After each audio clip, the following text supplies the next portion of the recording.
Kira-kira analoginya begini. Karena saya dari keluarga petani, saya paham ini. Burung pemakan padi itu, burung pipit itu kan kecil aja. Burung gelatik kan namanya, burung pipit kan namanya. Itu kan burung kecil aja. Kalau dia makan padi, berapa sih yang muat dimakan oleh burung itu? Tapi itu satu ekor burung. Tapi kalau dia satu rombongan besar datang ke sebuah sawah memakan padi, habis itu kerja keras Pak Tani 3 bulan, habis itu. Petani yang sudah susah payah dari mulai mengolah tanah, membibit, ini ibarat pemerintah nih. Nah, begitu datang burung kecil tadi tapi berombongan, baik habis kerja keras dia berbulan-bulan dalam sekejap saja. Nah, DFKI itu kayak gitu. Disinformasi, fitnah, kebencian itu kayak gitu, bisa menghabiskan kerja keras pemerintah. Pemerintah udah kerja keras, tapi ada banyak disinformasi, kebencian dan fitnah yang datang kayak burung makan padi di sawah itu, kecil, tapi banyak. Makanya petani itu punya strategi, biasanya ada naruh tali-tali tapi ada kaleng-kalengnya. Kalau ditarik dia bunyi berisik. Itu perlawanan petani untuk mengusir burung-burung yang bisa menghabiskan kerja keras dia tadi. Nah, pemerintah tentu harus punya mekanisme kayak gitu juga. Yang awalnya mungkin kita bersandar pada ada aturan main, ada code of conduct, ada konsensus di ruang digital, tapi mungkin juga banyak orang yang nggak peduli soal itu, nggak takut soal itu. Jadi mereka masuk aja ke sana, dimakanin aja padi itu. Mau habis deh gitu.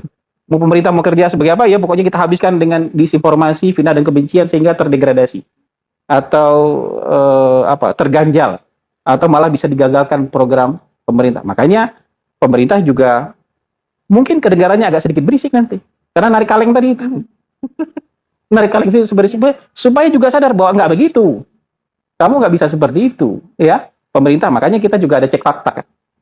Ya, berbagai kanal pemerintah sekarang juga melakukan cek fakta. Supaya apa? Mungkin akan menimbulkan berisik. Mungkin akan menimbulkan bunyi-bunyi yang...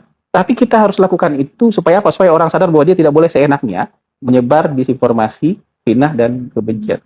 Toh kanal cek fakta yang dari PCO juga ada yang meributkan kemarin kan. Tapi memang harus begitu kayaknya.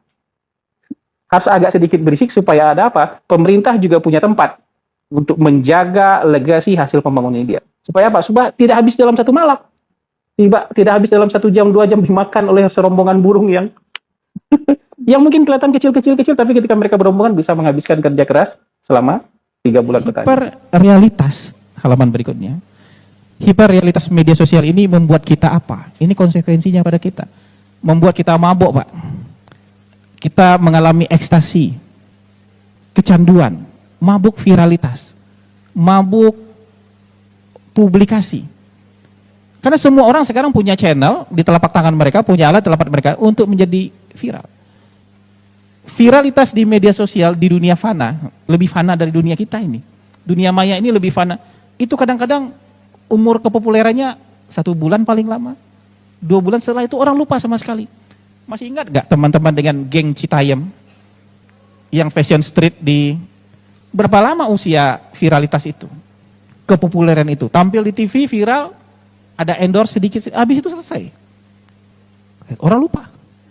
Orang berubah dengan kegiatan viral yang berikutnya. Tapi ini candu, ekstasi. Saya juga kadang-kadang mengalami itu. Waktu kampanye itu kita juga ngerasa, wah kita viral nih. Tapi kalau kita nggak punya kesadaran, hidup hanya mekanis seperti itu, kita akan terjebak selama-lamanya di realitas baru itu. Tanpa peduli dengan dunia nyata. Berapa banyak orang yang kencan berdasarkan aplikasi atau berdasarkan media sosial kaget pas ketemu. Karena filternya berlebihan. Pas ketemu, kaget. Karena apa? Oh, wajahnya berbeda. Berbeda sekali. Kita menghadirkan tontonan kepada orang ketika ketemu di dunia nyata, orangnya kaget. Berarti sudah berlebihan itu filternya. Ya, banyak yang kecewa. Kalau kaget ketemunya lebih bagus, nggak apa-apa. Biasanya nggak lebih bagus karena di filter. Ekstasi ini juga sampai ke orang-orang politik. Orang politik kalau bikin akun media sosial itu nggak mungkin mau dari nol. Dia udah mau followernya langsung banyak, subscribernya langsung banyak, beli.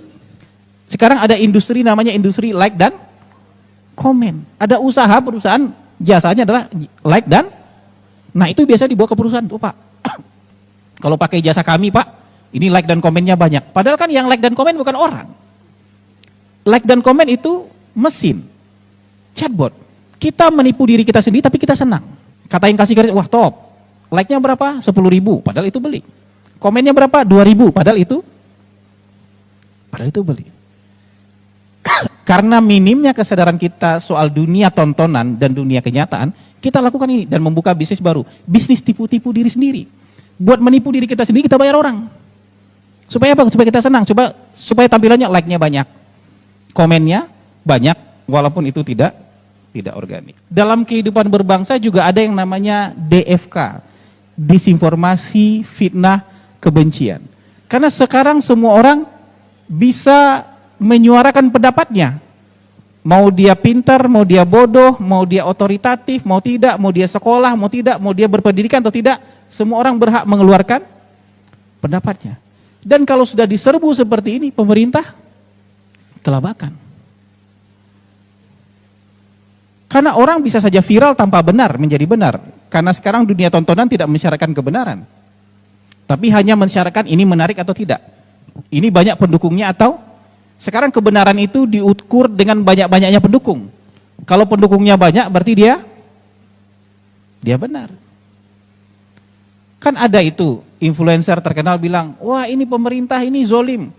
Karena batas minimum untuk pembelian rumah subsidi ternyata 12 juta. Padahal itu bukan batas minimum, batas maksimal penghasilan orang supaya dapat rumah bersubsidi 12. Tapi karena dia viral, dia menganggap dirinya benar.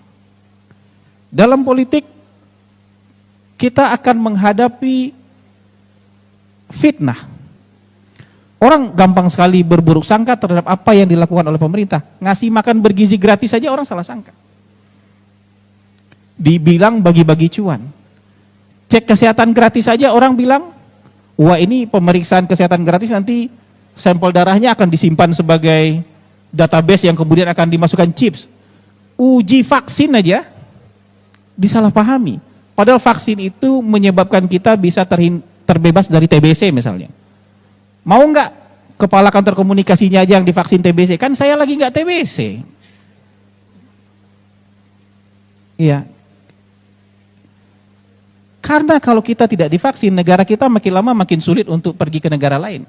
Karena sekarang ada beberapa negara maju yang kalau ada tamu dari Indonesia mereka syaratkan surat keterangan bebas TBC.